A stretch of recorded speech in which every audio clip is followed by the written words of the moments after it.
Hello guys, ubu ngubu tugiye kureba uburyo ki ushobora kwiteganyiriza cyangwa se ukaba wakiteganyiriza muri ejo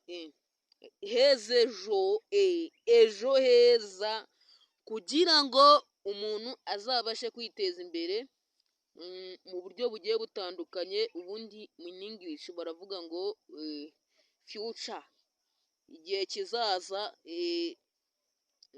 Hanyuma ukaba wakiteganyiriza cyangwa se ukaba wakizigamira, reka tubivuge mu kinyarwanda gisesuye, ukaba wakizigamira cyangwa se ukazigamira uruzingo rwawe, ukazigamira umwana wawe uzabyara kugira ngo azaze yiteza imbere, niyo we wagwengera azasigare afite ikimurera 5/5. Ibyo bintu bahora babidushishikariza Abanyarwanda ndetse n'igihugu muri rusange, kugira ngo ibintu bikomeze bibe show fresh 5/5. Ndetse mwibuka no gukora sabu kuri Maybe Comedy. Umuntu utari wayikora wayikoze 5/5 fresh 5/5. Ndabemera cyane, good. Abantu babikoze free fresh kabisa. Ntabwo watari wabikora nawe yinyari mu isunzu, ntabwo wakinyara mu isunzu, yiminjire magafu, ntabwo ikinyarwanda yikubita gashyi, ikinyarwanda rero cy'Abanyarwanda.